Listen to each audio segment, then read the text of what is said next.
Welcome to current affairs. German chancellor Olaf Scholz India में आ चुके हैं। ओलाफ शोल्ज ने तो ये कहा है कि हम इंडिया के साथ एनर्जी सेक्टर, डिफेंस सेक्टर और बहुत कुछ डिस्कस करेंगे। ओलाफ शोल्ज का इंडिया में आने का मकसद है रशिया और इंडिया के बीच में दूरी को बढ़ाना। Major European countries, primarily France और जर्मनी, अपनी तरफ से कोशिश कर रहे हैं रशिया का जो फुटप्रिंट है इंडिया पर यह हटाने की। अब यहाँ पर आप आर्टिकल में देख सकते हैं, German leader seeks Indian support for रशिया's आइसोलेशन। यूएस और यूरोपियन यूनियन की जो मीडिया है, गवर्नमेंट है, ये ओपनली कहती है कि जर्मनी इंडिया को एक एलाई बनाना चाहता है रशिया के अगेंस्ट। यहाँ पर आप आर्टिकल में देख सकते हैं, लेकिन ये बहुत टफ है। इंडिया को न्यूट्रल बना पाना ही बहुत मुश्किल काम है और इंडिया को रशिया के अगेंस्ट करने में अभी बहुत टाइम लगेगा। तो दोस्तों, इस वीडियो में हम काफी कुछ डिस्कस करेंगे, सो इस वीडियो को एंड तक जरूर देखिएगा। और आपने अभी तक हमारे चैनल को सब्सक्राइब नहीं किया है तो जरूर से सब्सक्राइब कर लीजिएगा, ताकि हमारे वीडियो की लेटेस्ट नोटिफिकेशन आप सभी को सबसे पहले मिल सके। जर्मनी अभी के लिए ये चाहता है कि ये प्रोजेक्ट P75I, जो लगभग $5.2 बिलियन का मेगा प्रोजेक्ट है, जिस पर रशिया को उम्मीद है कि ये प्रोजेक्ट उनको मिल जाए और जर्मनी चाहता है कि ये प्रोजेक्ट इसको मिल जाए। और ओलाफ शोल्ज इसको बहुत ज्यादा पुश करेंगे अपनी विजिट में। नाउ इंडिया का जो ये प्रोजेक्ट है P75I, ये बहुत लंबे समय से चर्चा पर है। इस प्रोजेक्ट के अंडर इंडिया रेडी है लगभग $5.4 बिलियन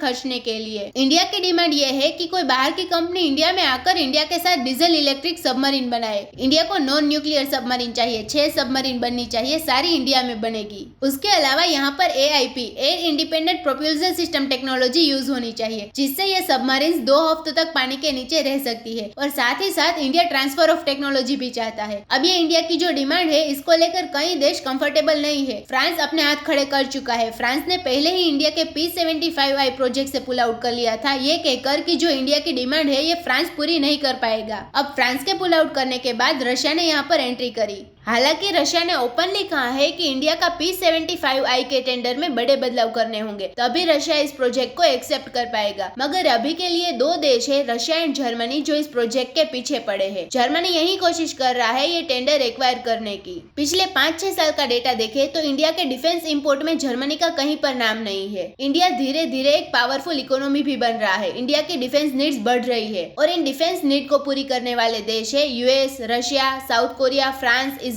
जर्मनी बहुत पीछे रह गया है। इसलिए जर्मनी को पता है ये $5.2 बिलियन का कॉन्ट्रैक्ट मिल गया तो ये जर्मन डिफेंस सेक्टर में मेजर बूस्ट होगा। फ्रांस ने तो बहुत सारी डील्स एक्वायर कर ली, लेकिन इतने समय से जर्मन हाथ पर हाथ धरे बैठा रहा। जो रशिया का अटैक है यूक्रेन पर, इसमें इग्नाइट कर दिया है जर्मनी के डिफेंस सेक्टर को। Germany as a defence power अब जाग गया है। अब फ्रांस भी यहाँ पर नर्वसनेस फील कर रहा है कि कल को अगर ये पूरे वर्ल्ड में डिफेंस इक्विपमेंट बेचने के लिए जाएंगे तो जर्मन कंपनीज भी यहाँ पर कॉम्पिटिशन देने में रेडी होंगी। मगर क्या जर्मनी को ये कॉन्ट्रैक्ट मिल पाएगा? तो जर्मनी का अभी तक तो कोई प्रॉपर ऑफर सामने नहीं आया है कि कितने परसेंटेज लोकलाइजेशन होगी, कितने परसेंटेज पार्ट्स इंडिया में बनेंगे, ये कुछ ओपनली नहीं कहा है। रशिया का ऑफर आ गया है, 80% लोकलाइजेशन होगी इंडिया की। इंडिया में वेरियस कंपनीज को कॉन्ट्रैक्ट मिलेगा, जॉब्स क्रिएट होंगी और इससे इंडिया को बेनिफिट भी मिलेगा। रशिया ने कहा है कि इनकी जो अमूर 1650 क्लास सबमरीन है, इसकी डिजाइन ऑफर कर रहे हैं। लेकिन ट्रेड के मामले में पूरे यूरोप में जर्मनी इंडिया का सबसे बड़ा ट्रेडिंग पार्टनर है। जर्मनी से बहुत सारी इन्वेस्टमेंट भी आती है इंडिया में। जर्मनी ने कहा है कि जर्मनी खुद एक लीडिंग रोल निभाएगा इंडिया यूरोपियन यूनियन के बीच फ्री ट्रेड डील को पूरा करने में। तो देखो, जर्मनी के पास लेवरेज बहुत सारी है। कल को अगर हमें डिसीजन लेना मुश्किल हो जाए कि किसके साथ मिलकर सबमरीन बनाए, हो सकता है कि जर्मनी के साथ हमारे जो इकोनॉमिक रिलेशन है उसकी वजह से ये कॉन्ट्रैक्ट जर्मनी को मिल जाए। तो आने वाले साल बहुत ही इंटरेस्टिंग होने वाले हैं। रशिया के साथ जो हमारा स्ट्रॉन्ग रिलेशन है वो इंडिया ऐसे ही रखता है या फिर यूरोपियन यूनियन, यूएस, ये इंडिया को एलाई बनाकर रशिया के अगेंस्ट कर देंगे। इसका ये सपना पूरा हो पाता है या नहीं, ये तो आने वाला समय ही बताएगा। तो दोस्तों, इसी नोट के साथ वीडियो करते हैं खत्म। उम्मीद है यहाँ पे आपको काफी कुछ जानने को मिला होगा। Thank you for listening.